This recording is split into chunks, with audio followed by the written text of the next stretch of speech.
and say good evening to everyone.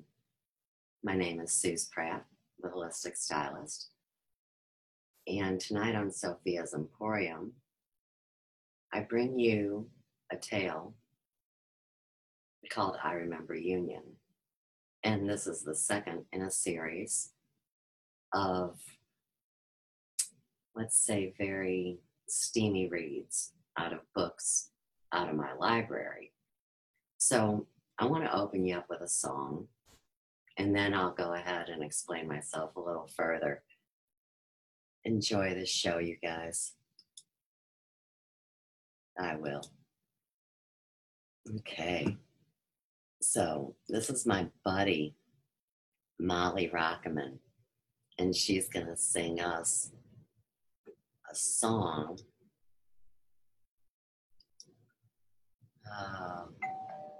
Ding dong, Molly calling. I get a good feeling. I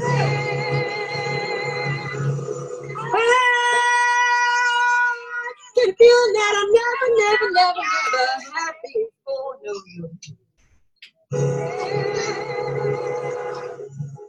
I just gotta tell you that I know that. Sing it, girl.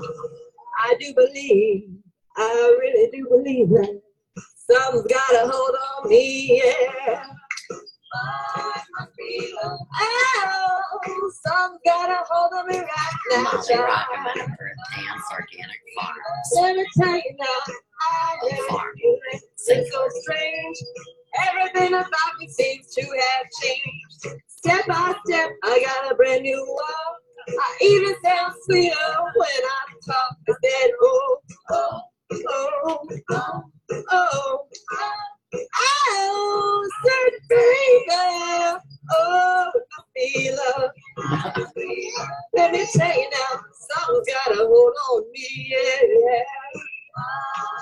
Oh, something's got a hold on me right now, child. Let me tell you now, I never felt like this before. Something's got a hold on me and won't let go. Believe I'd die if I only could. It sure feels strange, but it sure feels good. I said, oh, oh, oh, oh, oh, oh, said baby, oh, I feel love. I can tell you now, I feel heady, but you feel like a shake all over, but I feel alright. I never felt like this before. Something's got a hold on me and won't let go. I never thought it could happen to me. Got me living out this misery. I never thought it could be this way. Love's so gonna put a hook on me and say, oh, oh, oh, oh, oh, sweet baby. Oh, it must be love. It works like love. It turns like love. Makes me feel alright. In the middle of the night. La la la la. La la la la. Oh, Oh, Molly. God, I love you.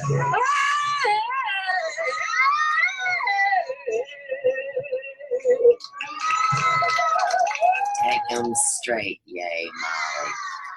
Right.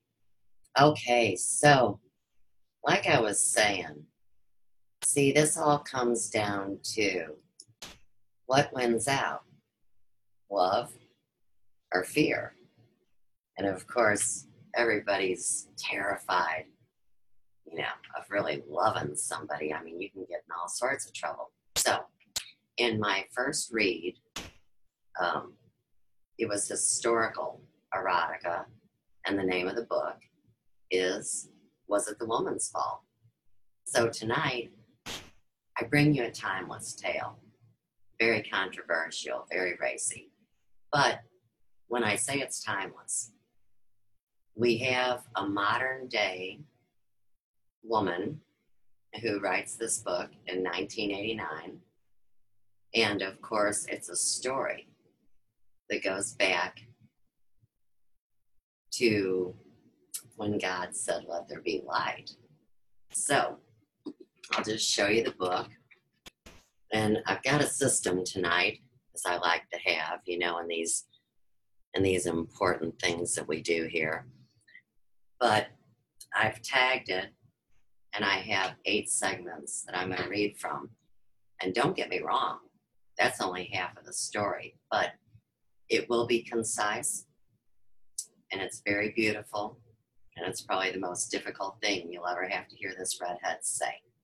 So, before we begin, I want to say that the books that I have ignored, for some reason, you know, I have an aversion to them or whatever, this would be one of these books. And the reason why is I have to go back to the year 2012. And this was before the shift. So we were getting ready for a wedding here at the Big Yellow House, and we had had a tornado hit the year before. So, you know, every minute of every waking day was spent preparing the garden for the wedding. Now, in February of 2012, I'm going to say late February. This was probably a birthday gift to me. My birthday is at the end of February. And my daughter and her baby's daddy brought this book home from massage school. They went to the Healing Arts Center. And they were real serious about when they brought this book home. And she looked at me and she said, "You must read this book now." And for any of you guys that know me, I mean, good luck to you, you know, telling me to jump how high when I got 8 million other things going on. So you can imagine that I didn't say, "Okay, sweetheart, I'll polish off a book this fat for you in the middle of watching your baby and preparing the garden and getting the house ready." Right? But I did read parts, and yeah, you know, so I'm not gonna say no to this book. This book to me makes perfect sense. But if I wasn't me, this book would not make perfect sense, you see. So I'm bringing it to you tonight, at least the first part of it, and good luck to us all. So I'm going to just bring my camera up a little bit because I'm going to be sitting back there. Not so close. That way, if I blush, you guys won't see me. All right. So we're going to begin this.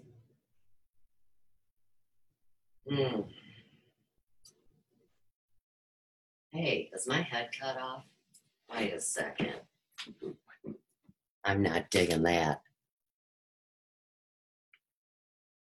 Why don't I have a full screen? Close that down. Open that. That's what I want to see.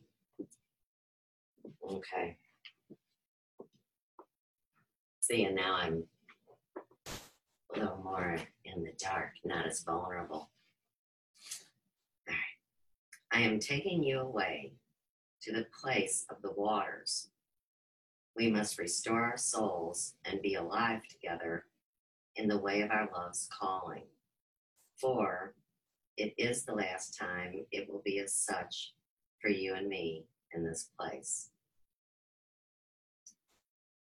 I knew he spoke the truth, for the design of the resurrection was upon us.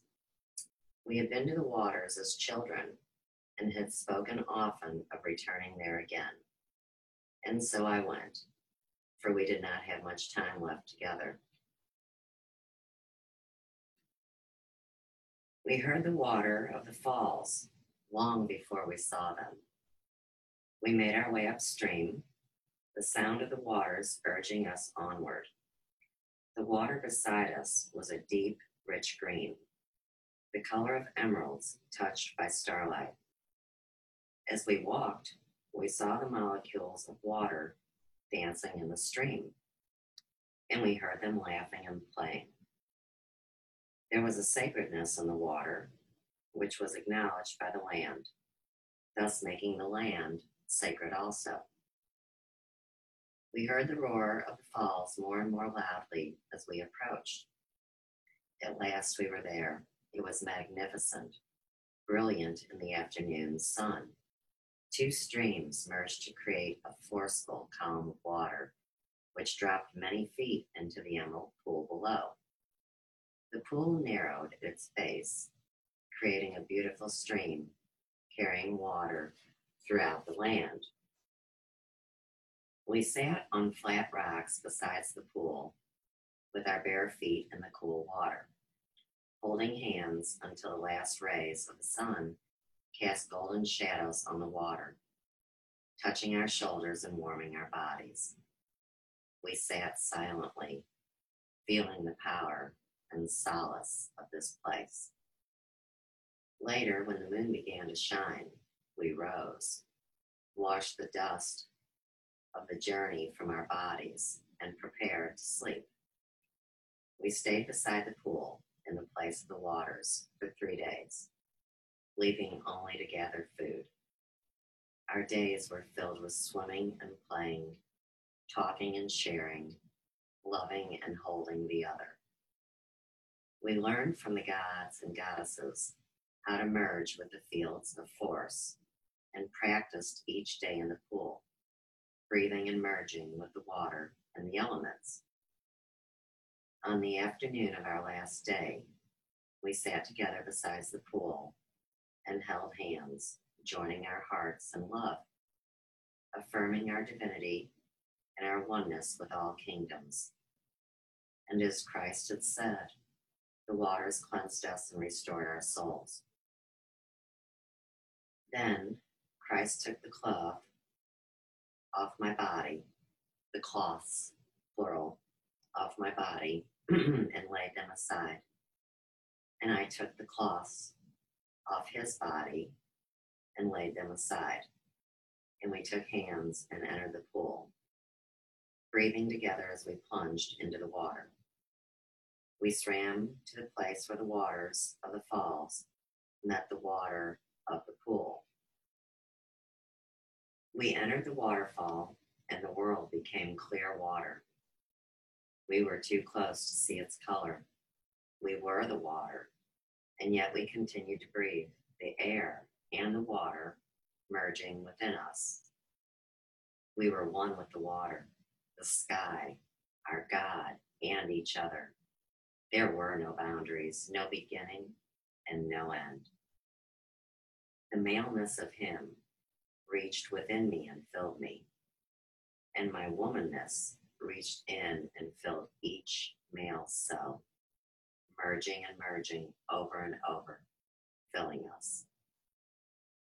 Every moment, the tempo rose, the vibration heightened as we were carried on the wave, knowing each other and all things. I lay on his chest, having two hearts, his and mine. They were intertwined, the male and female, filling both sides of my chest and his.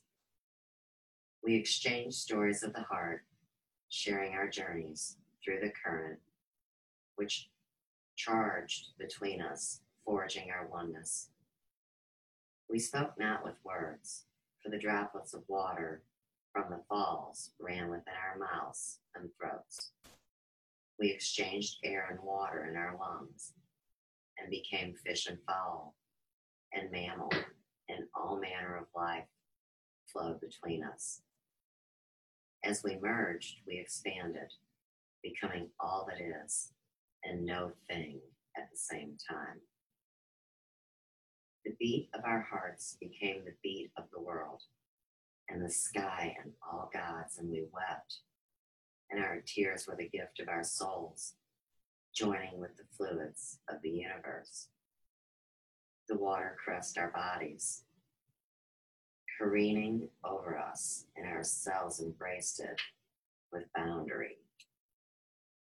Our bodies became lighter, and the the density flowed away into the pool and down the stream. We were alone with our infantness, immortal, no maleness, no femaleness, no role, no identity, no separation, no distinction. As our bodies flowed away, we were free to unify as energy, and as such, we carried into a state of pure being. It felt like death, formless, open, totally free. And in that instant, I knew creation.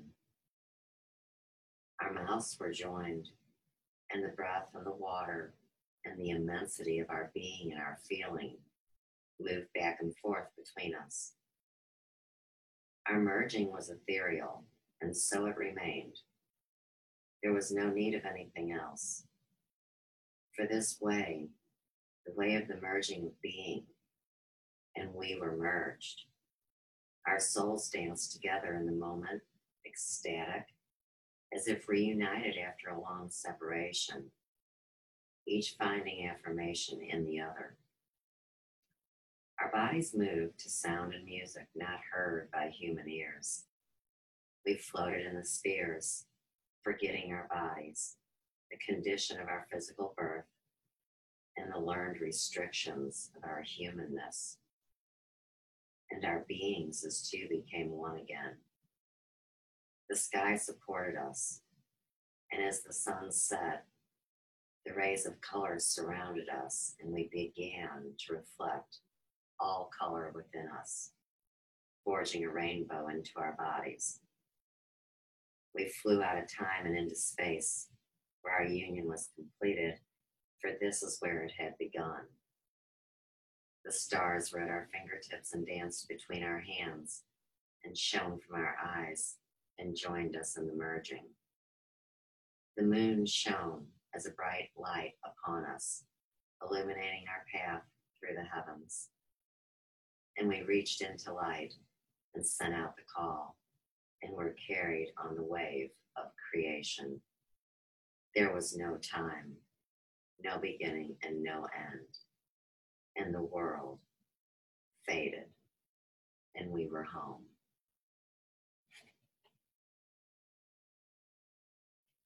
Okay, so for our second reading,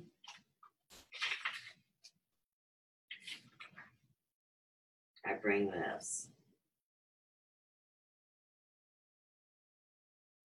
So the people traveled through time and space to approach a land where the form could be used to bring forth the link to the source and to their essence called soul.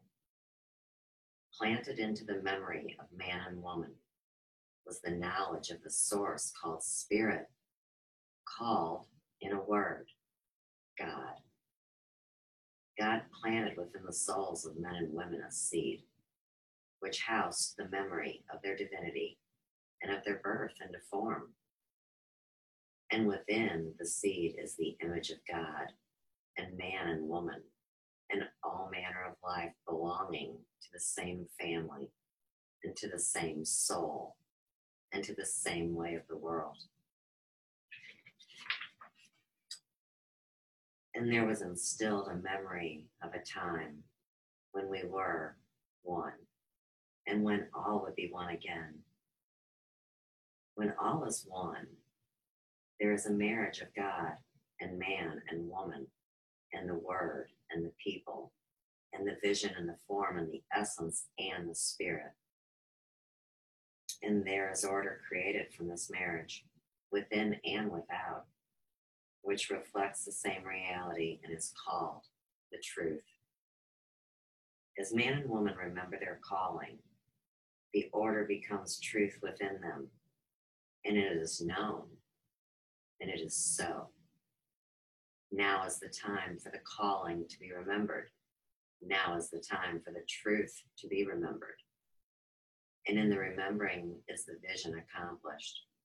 The form and the source are then one again, and the journey is finished. The vision and the form and the people and God are again one. Now is the time.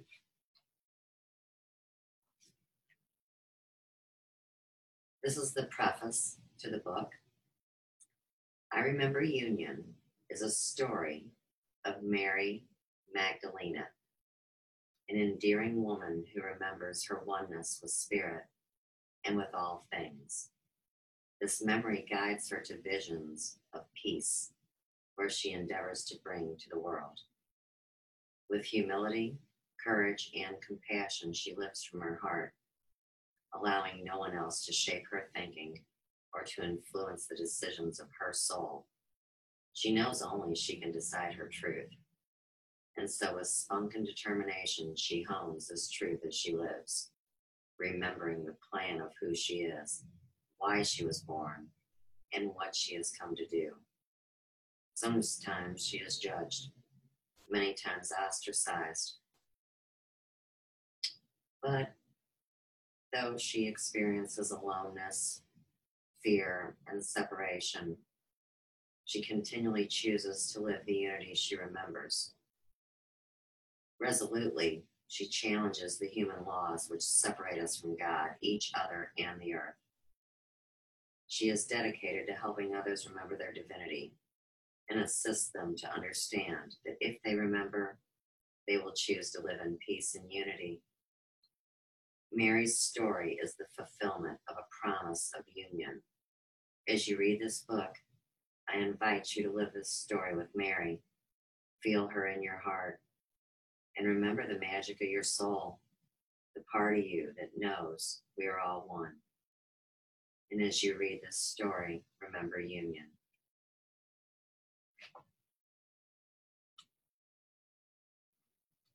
Okay. Jesus always came to me at sunset when the veil was thin and the divas were singing at the completion of their day. This night we joined hands and walked into the hills and sat quietly in the shadows of the rabbi's garden. Each day he gave me permission to enter his awareness and to lead him into the space of the void. We practiced bringing the dimensions together to dispel the illusion of life and death. We knew that if Jesus feared death, then he did not trust the design, and trusting the greater plan and his part in it was essential to his mission. So I taught him to remember the immortality of his soul and to experience his soul within his body. I told him of the plan and reminded him of the design. At times he resisted me, and his fear rested between us, visible in his eyes. He was no longer surprised that I knew immediately when his fear returned again and when he withdrew his permission to continue. This night, he dropped his hands in frustration. I sat quietly, not speaking, breathing patience into myself. Why am I so afraid? He asked. What is it that stops me from knowing? What do I not trust? I can go so far and then, well, you always know. And that sometimes makes it more difficult. Yes, I said, you almost wish I could not see it. It was a statement, not a question. I knew he was angry with me at times because I remember the design. And he was so preoccupied with what he thought he did not know that he was unable to see my struggles and my questions and my aloneness. Often, when we practiced moving into the void, it would take all night. And so I did not hurry. I knew him and I knew myself, and I was patient. He still did not trust me fully, for he did not trust himself. His mind convinced him of the danger in trusting the unseen. And so I continued to make the unseen more visible to him, more palpable. The time was approaching when he would change his perception He had to do so to stay within the design. He knew this, for he was concentrating now with intention and choice. He was determined, and he took my hand again. I closed my eyes and began to deepen my breathing. As he watched, he breathed also, matching each of his breaths with mine. I began drawing him into the void, deep within the center of his body. As I drew him with my breath, he opened slowly, and I urged him to let go more and more. His mind strongly controlled his reality, and he knew he could not vision until he let go. And he was caught in the pain of that dichotomy. I sent him encouragement through my breath and lifted him into creation, lessening the control of his mind and helping him to reach into the truth. I felt him move deeper into the darkness of the void. His breath quickening suddenly, he steeled himself as if against the onslaught of an invisible enemy. His awareness cried out to me silently, and his heart pulled me into him.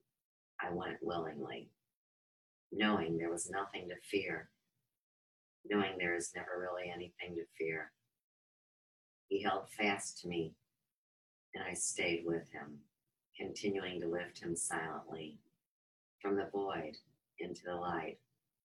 He hesitated, right on the brink. I directed my power, matching his awareness to mine, to carry him forward. And he died, his breath going out of his body, and he hung between worlds. The pain of his race, and of all the races, rose as a wave of force throwing him back, and he tottered for a moment on the brink of eternity. I sent him a vision and the essence of the design, and he caught it. He saw the plan, the hologram of the coming together of all ages and all races into unity. It was the truth of why he had come and what he would do, and the knowing of all time cried out to him to merge with the design. He saw his choices clearly, knew his true identity, and remembered he was all souls living in all time. And finally, he knew there is no separation. And when he merged with that knowing, he was born again. He drew a breath, which racked his body and tore asunder the fear and the pain of duality, and brought him home again into being, into the knowledge that there is no death. And the light of his intention joined with the light of his calling. We floated into the dimensions called transition for a time. We saw the light and the dark, the people and the beings. We saw the people's choices reflected in the halls of time, and we acknowledged their struggle for truth. We saw how close the answers were to them, and that the answers were in a place they did not think to look within themselves. And we pledged together to bear unto them the light. It was a deepening of the commitment to them, and therefore to ourselves and to each other. We breathed the truth of the order of being and shone it as a light upon the people, drawing them into their divinity. We saw all time and all space and drew upon the force of life, anchoring it into our experience so the magic would accompany us. We infused the light of spirit into the density of form and merged them to ease our mission. And the light spread and caught and held. And the future showed us that our vibration affected the people. Hope touched their hearts and their memories, and they awakened, renewed, and refreshed on their journeys. We joined hearts and flew through the universe, reaffirming our connection to God, to mankind, and to each other. A new sparkle was in our awareness, heightened our experience, drawing all magical forces into being with us. Then we listened to the counsel of the hierarchy of order. They instructed us and drew us into infinite space, forging more and more light into each of us, reassuring us and supporting us, explaining with infinite patience the divine order of the moments to be.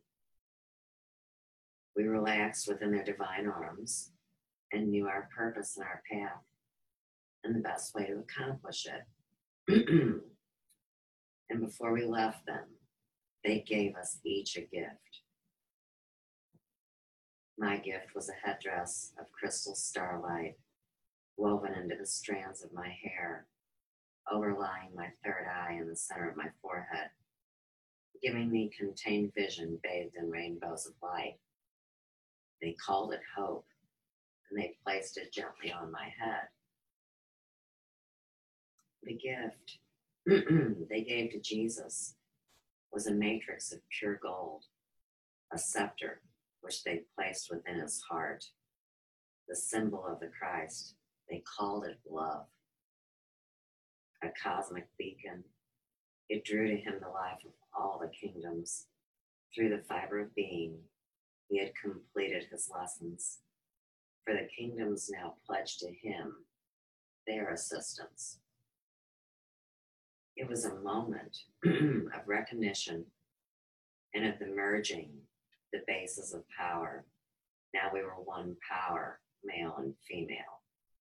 Our forging of this truth between male and female brought the balance of power into union. So I would outwardly yield my power to his. And I knew it was time for this yielding. For my celestial mothers, the stars, gave me vision to see it. They showed me the matriarchy and the power of the feminine path, yielding outwardly to the masculine path. And they spoke to us, saying, in the beginning of earth time, the people lived the feminine path, learning of the earth and her nurturance, the invisible substance of creation. Then the path changed, and the people lived the masculine, the power of the word, the choice to think, the choice to give power only to the visible. The people named the invisible substance, calling it God, making it visible through law and religion, placing it away from themselves, seeking to find the power outside of them, creating in matter. They strived to mold others, fighting to gain control through the word and the sword.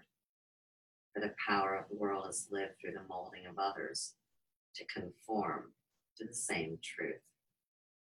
The people will first feel separation, to later recognize the union of the dichotomies.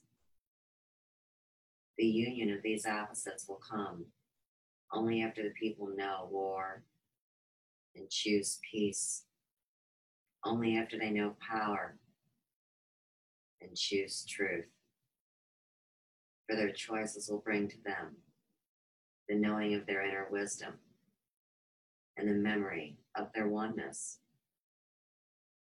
As Christ and I listened, we knew that we lived our power through the choice to remember the way of truth, the acknowledgement that all truth ultimately is the same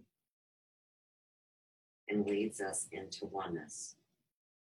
For the only truth is union.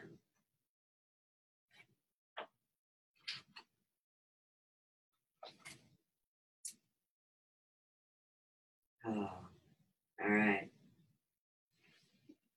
So, we're going to go to a musical break for a moment. Let me share the screen again. Okay. We're going to go to one of my umpteen gajillion playlists. That's a lot for anybody that doesn't know how many that is. And of course, we have to ask, after hearing what I just read you, what's in your head? Now at Menards, get an 11% rebate It's on not everything. Menards. The bigger Come the on. project, the It's bigger Toys the R Us savings. clothing. Stop waiting and start.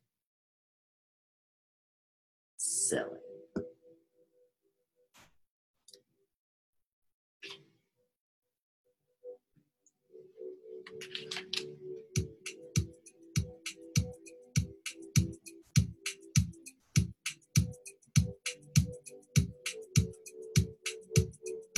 Another heading slowly, time is slowly taken,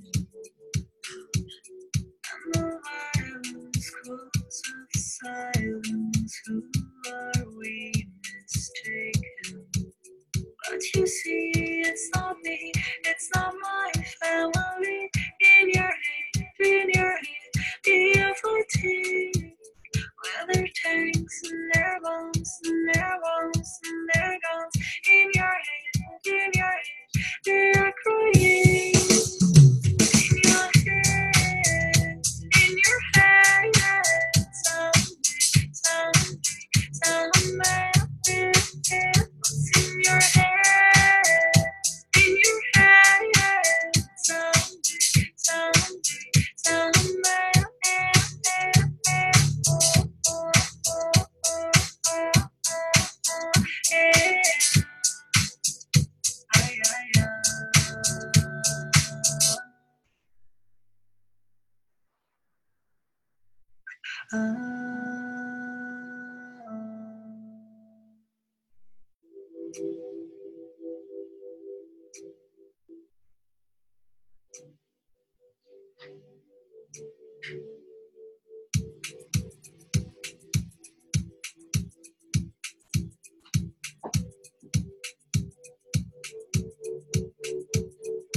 Another mother's breaking heart is taking over.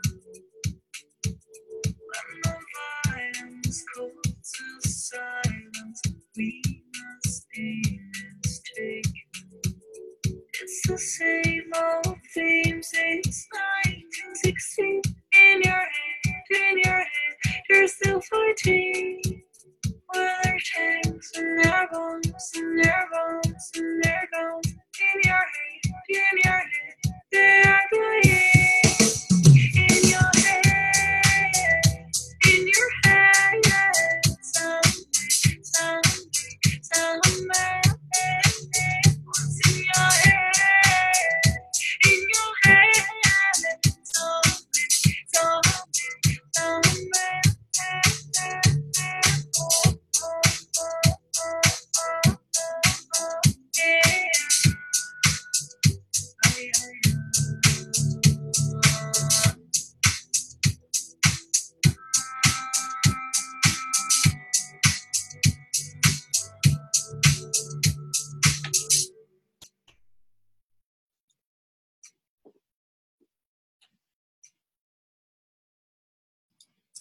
All right, so we're going to stop that share again. And we're going to talk a little bit about Mary's two men, okay?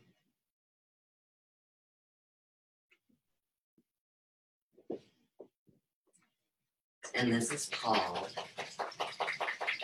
knock it off, Chauncey.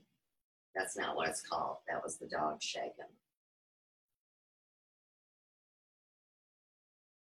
This is called The Swing Between Worlds. So this would be 0 BC. The subject soul is Jesus Christ. And this is a conversation before birth with the nameless ones. It is the beginning, said the nameless ones. Yes, Jesus replied, I know that this is true. And yet, the nameless ones asked, well, I know that most people will think it is the end. It will take them, some of them, 2,000 years to understand and realize the truth. Many will think that I failed. All right, let's see. I had to turn the fan on. Many will think that I failed, and more importantly, he paused. That you failed? That distresses you? They asked. Yes, Jesus paused, reflecting. It seems so complex, so hard, in many ways futile. Why are we creating this? So that the people will search again? He asked. They replied, no. They have been searching long enough. It is now time for them to find, to recognize, and to remember that they are no different from you. They truly know. The years of their learning and bringing them to the realization that they are one with you, as you are one with them. This is what they seek, the unity of all souls. You will love them enough to, in quotes, die, to prove that you are one with them. They will worship you for a time until there's the consciousness to remember that the beginning and the ending are one, and that you and they are really the same. Jesus asked, why do they always forget? Have they not had hundreds of examples? So many souls have shown them the light. We have done this so many times in so many places and in so many ways, he sighed. You have so much patience waiting for them to find their way home. More patience than I. The nameless ones explained, did you not find your way? Was it not the same for you? Your consciousness has taken this, in quotes again, time to incorporate the learning and energy necessary to guide this process for 144 souls. Do you see the value in patience? We are now creating the most important pivotal soul span ever to be forged through time and planted in the earth space. And you are one of the key figures upon which the other souls will spin.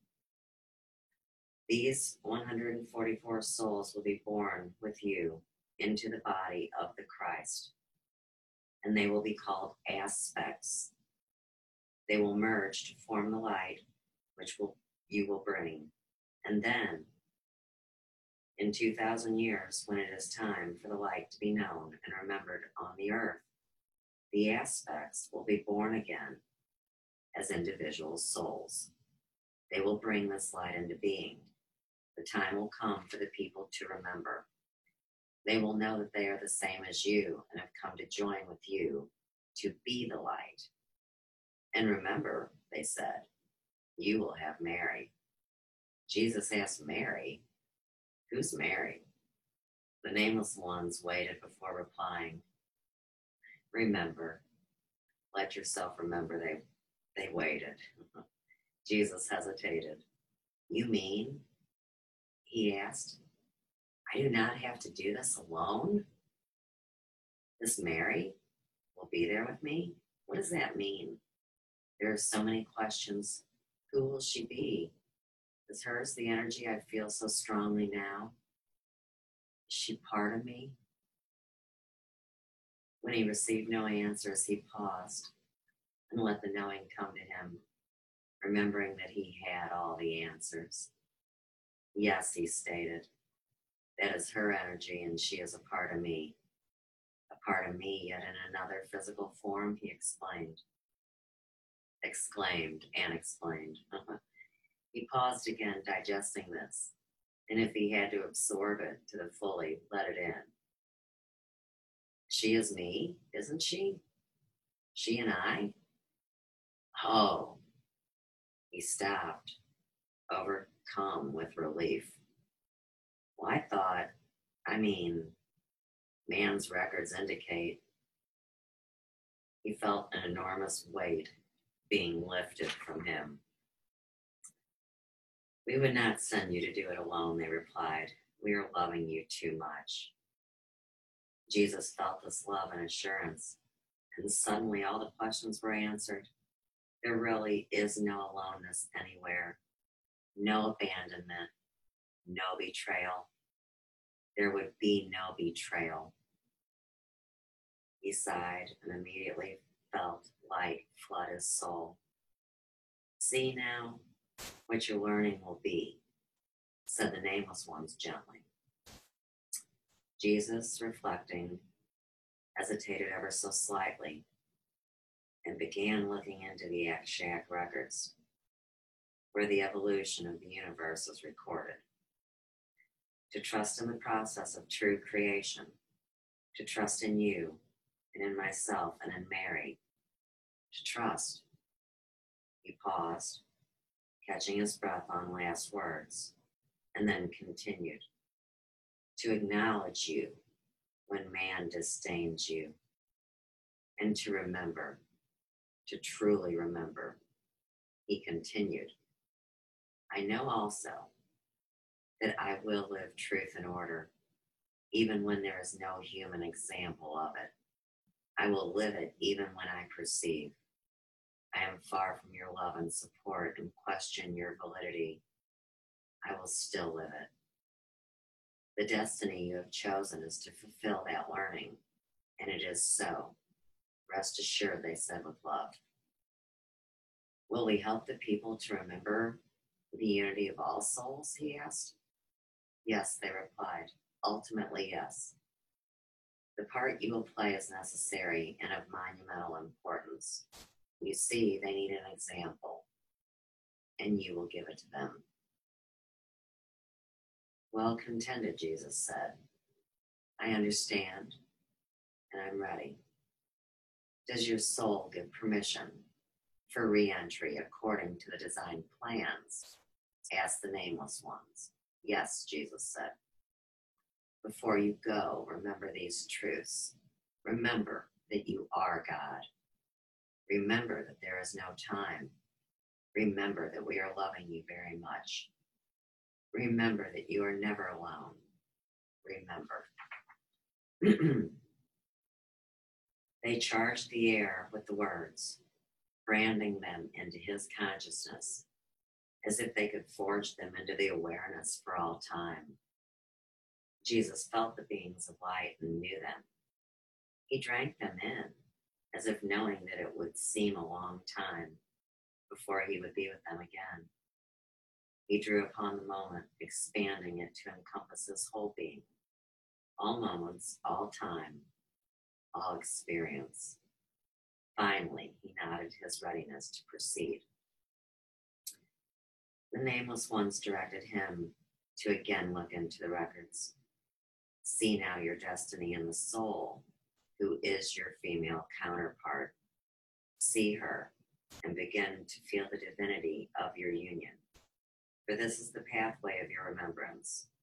Allow her to draw you forward.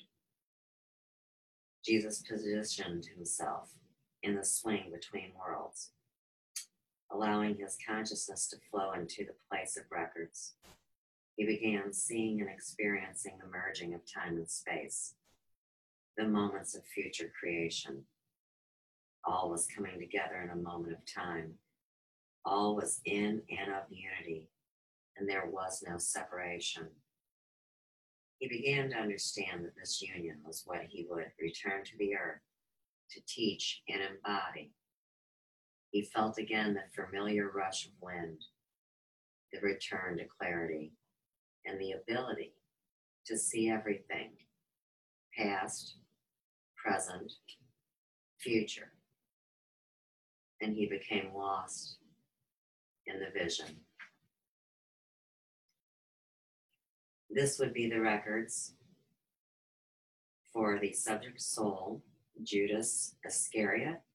This is the swing between worlds. Conversation before birth with the nameless ones. And Judas said, I will be the scapegoat, the darkest soul of all time. The people will learn the truth, said the nameless ones. Yes, but when? We know there is no time, but they do not know that. How long will it take them? 2,000 years? I'm not sure about this at all, said Judas. You have free will to choose another role. You do not want to be there, do you not? They asked. Yes, yes, without hesitation.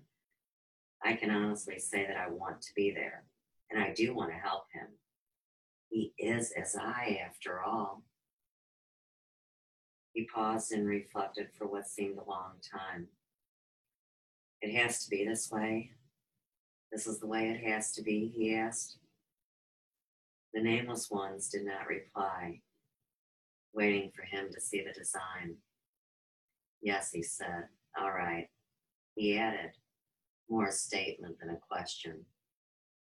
It has to be one who loves him more than life itself. He paused. Does it not? Yes, they replied. It seems a hard thing, a cruel thing, he said. He contemplated for a long time, thinking about and experiencing all that would transpire if he made the choice. I know that someone must do it. You are sure he will know that I have not betrayed him? He asked, as an affirmation. The nameless ones did not reply. Yes, I know. I can see it. I am holding it off, he admitted. Well then, yes, I will do it. I will do it, shouted Judas. I create it. He felt relief now that he had come to a decision, now that he had chosen. There was a long pause, and he pondered it all. When I do this, I can see I am going to be alone for a very long time. I will have no one. No one. He paused again to look into the records. There will be no one. I will be completely alone. He paused once more and he blurted out, this is a great opportunity. Do you realize what I will accomplish? He looked at the nameless ones and felt their joy at his discovery. He breathed deeply into his soul, and a glow formed around him. This will bring me what I have searched for throughout eternity. He began dancing joyfully in the swing. What is that? They asked. Judas answered excitedly, I will find myself. I'll find myself. Yes, they said. Judas continued, there will be no one else. When he is gone, I will have to find myself.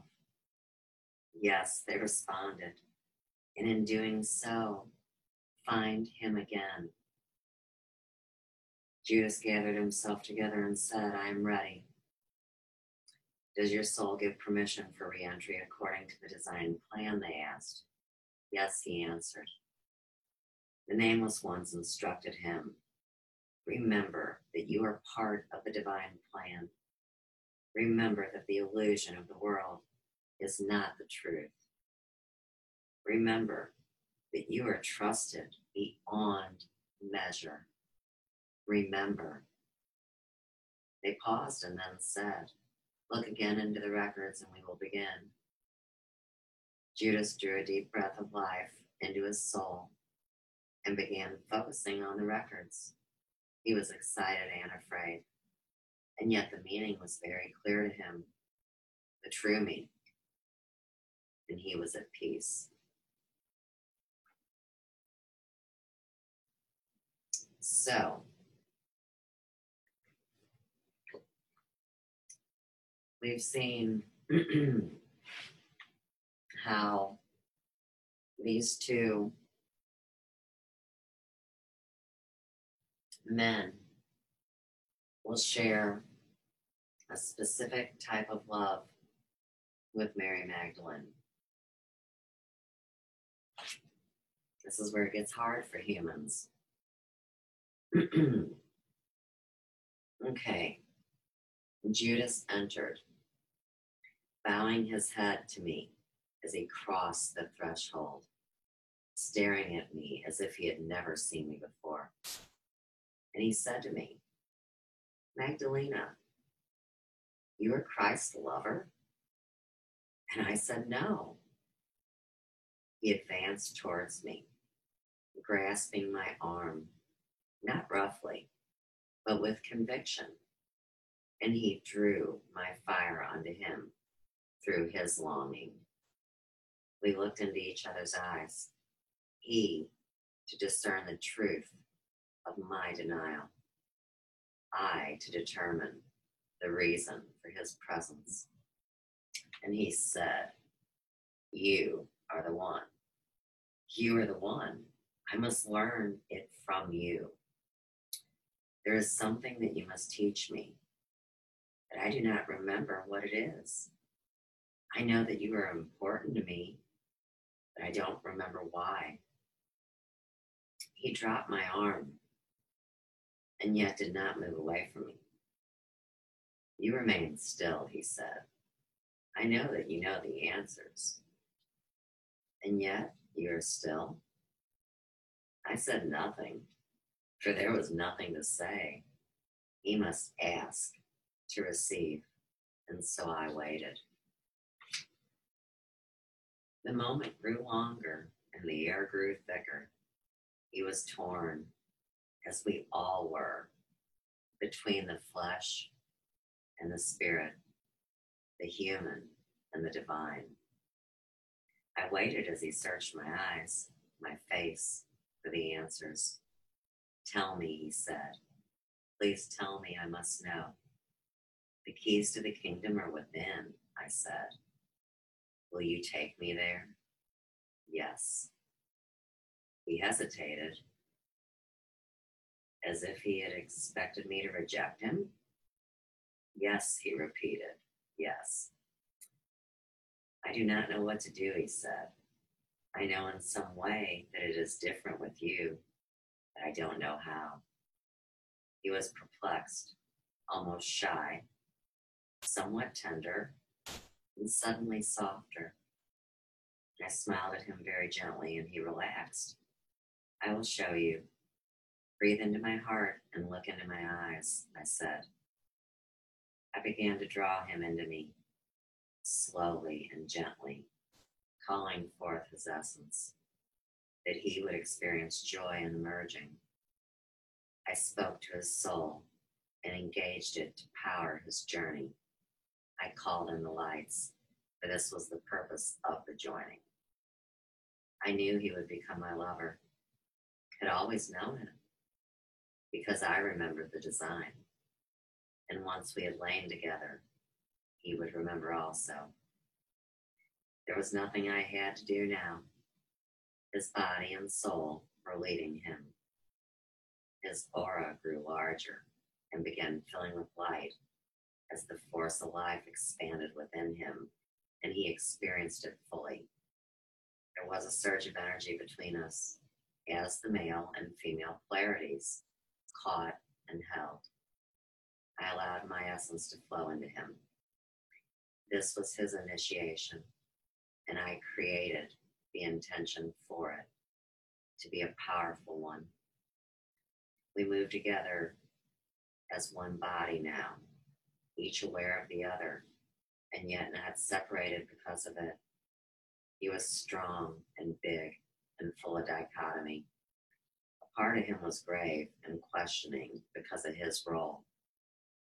Another part, innocent and childlike, covered with a gruff aggressiveness. I felt these layers dissolve and merge into a deep peacefulness as we moved. He relaxed because I did not challenge him. So often challenged, he spent much of his energy warding it off, and he did not need to hear and was grateful. He was aware of my guardedness also, and when I let it down, he acknowledged that I had done so. His muscles loosening their tenseness of his skin, beginning to receive mine. Our beings became fluid, exchanging the current of passion and compassion which ran between us. I began to do less and experience more, for I was always the one to give. And now, surprisingly, he had something to give me, and I allowed myself to receive it. It was a new experience, a camaraderie, a friendship. No struggle, no definition, just being. Our bodies continued to move to a familiar rhythm, remembered, but never experienced. This moment was a gift for us, as players called to act. We were dedicated to our mission, humanly alone, not seen. The gift of this joining was being seen. Judas seeing me and knowing me and accepting me, and I him. It delighted me. An openness and playfulness infused our passion. There were no taboos, no rules, no overlays. I was truly free with this man. Now I had no more responsibility to his soul, for unlike the others, his soul was actualized, now working according to the plan. I had never lain with a man and known such a total physical merging. He touched places within me, which brought me pleasure and joy, and a longing to be ordinary and to forget the design. And as we merged, an unspoken agreement was forged between our bodies and our souls, that we would give each other this gift many, many times, and create from our union a space of peace in the never-ending design of the resurrection.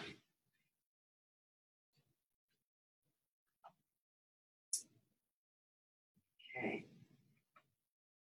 Looking for number 7.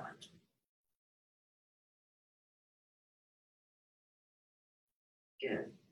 We already read it. Takes us to number 8, the finale, for our first reading. The blooming flowers of my garden surrounded us in scent as we lay together on the rich softness of the summer grass.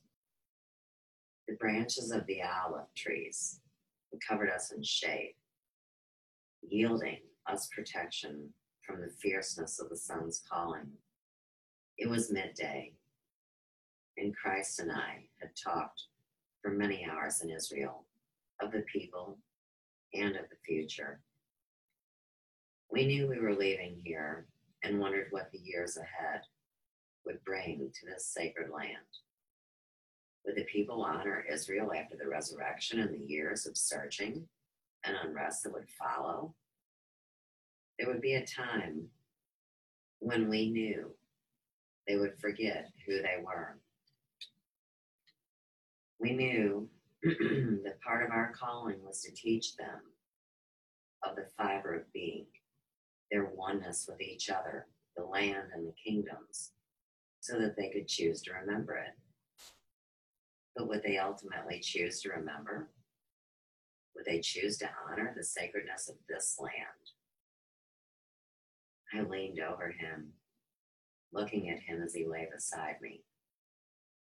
There were lines now on his face, around his eyes, springing from the edges of his mouth. I traced them with my finger. I remembered when we were young, only beginning to know the importance of our calling. I felt in these lines the days and years of our learning, and I felt a great tenderness for him. When I had first seen him when I was 6 years old, and our families were passing on the Sabbath together, he was just 2 years, and his legs were so short they could barely carry his body. He had just begun to speak, and at the end of the day, when it was time for the leaving, they brought him to me and held out his tiny hand. Then I remember the first time we had gone walking in the trees together and found the fairies and danced with them. It was when we were children still, before our time at the Sea of Galilee. He looked up at me then, asking me with his mind where my thoughts were going. And I told him, asking him if he remembered the day when we had gone to be with the little people and they had let us join their celebration. As an answer, he projected the images of the children onto my mind. When I saw these images, I remember that special day, and I rolled onto my back and closed my eyes, watching as he led me through the memories of us, playing and dancing in the trees beyond my father's house. We began to run, and the joy in our oneness led us into the hills. We danced with the earth and the sky and called the divas, those that represent the nature kingdom, to join us. They answered our calling and showed us their images, projecting them onto our minds as form. They were small, 3 feet high and stocky. The women wore crowns made from the boughs of trees. Their dresses were beautiful and had sashes with pictures of animals and flowers and suns and moons upon them. The men wore large hats and shirts of bright colors.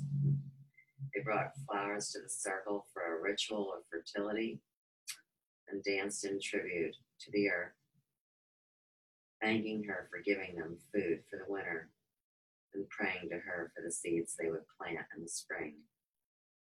After a time, they motioned for us to join them inside the circle, and they made a ceremony of light for us. It was an initiation.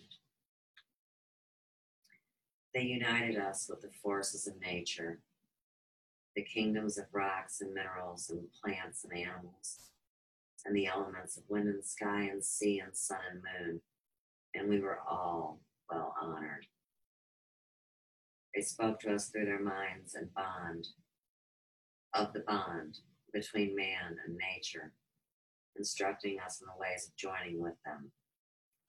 They showed us that if you ask, a rock will hold out its arm to give its strength. The ocean will carry power to you as the waves come to shore. The wind will give your direction, and the old trees will tell you the places of safety, water, and shelter. They led us through all the elements one by one, showing us what each one would share with us if we honored it and asked. There was a time to come in the design when we would call the forces of nature to join with us. And we knew we had made a bond between humans, fairies, and the kingdom and elements which would stand throughout time. Our people would always have the choice to work with nature, and the connection can never be broken because the current runs as the force of life in all species unites all life as one. We knew this because it was part of the design of order that all kingdoms are one now and always. We listened and remembered and joyfully began to sing and dance with them. When we had fasted and danced, we sat and talked, dreaming with them of the ways of all beings. Our life forces merged with theirs, and we knew their way and their truth, and they knew ours. Then we all linked our arms and slept as the stars rose to join us in the dark sky of night.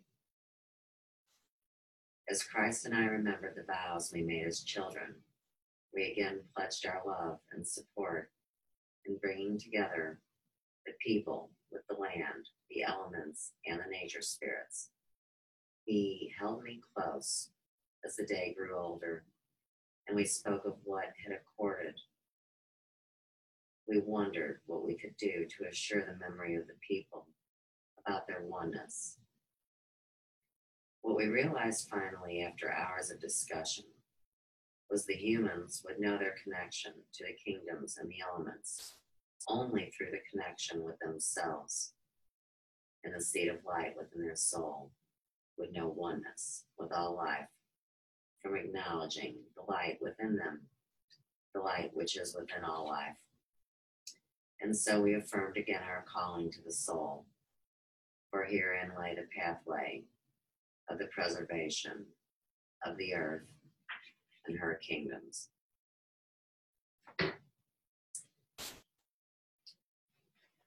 So,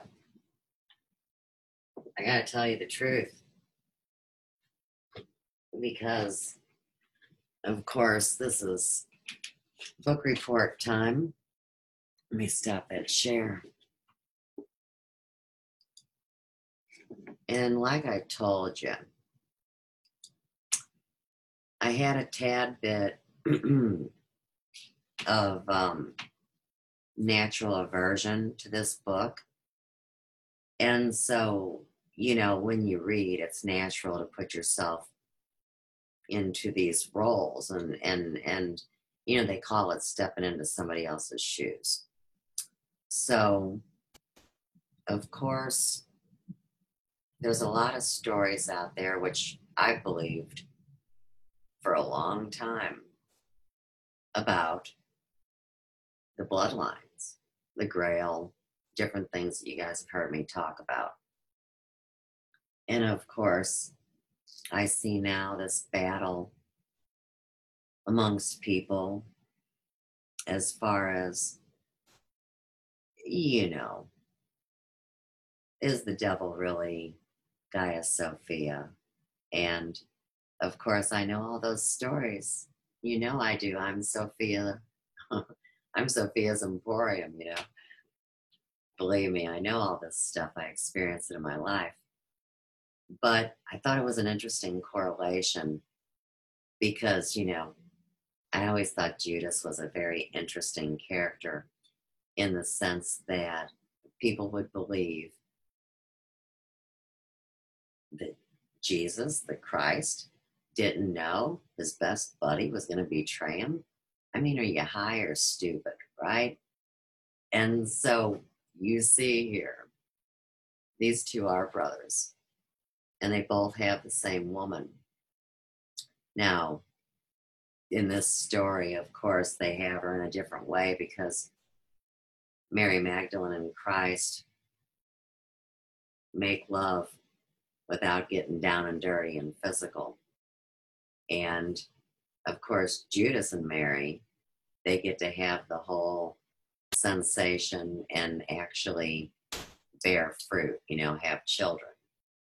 Now, I know that's hard for people to believe because surely none of us are sexual creatures. We're not born that way, you know. Somehow it's programmed into us, and then we're told how to behave and who to be and which flavor to be.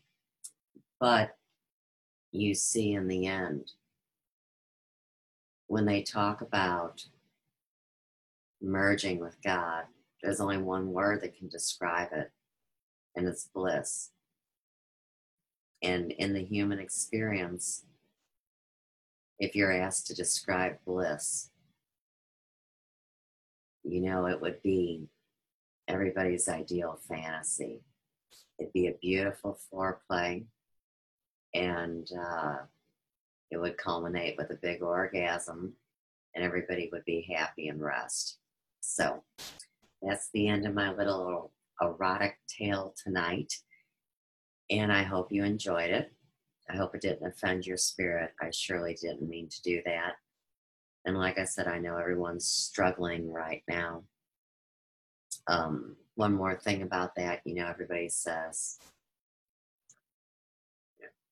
don't be waiting on anybody to come rescue you. Rescue your own self. Well, sure, you know, I mean, if you are a spark of the divine and you're living your truth, you're not waiting on a rescue. Instead, you know you are the divine intervention. So with that, peace, love, and light from the third cosmic ray, coming to you live from Ferguson, Missouri. We'll talk soon.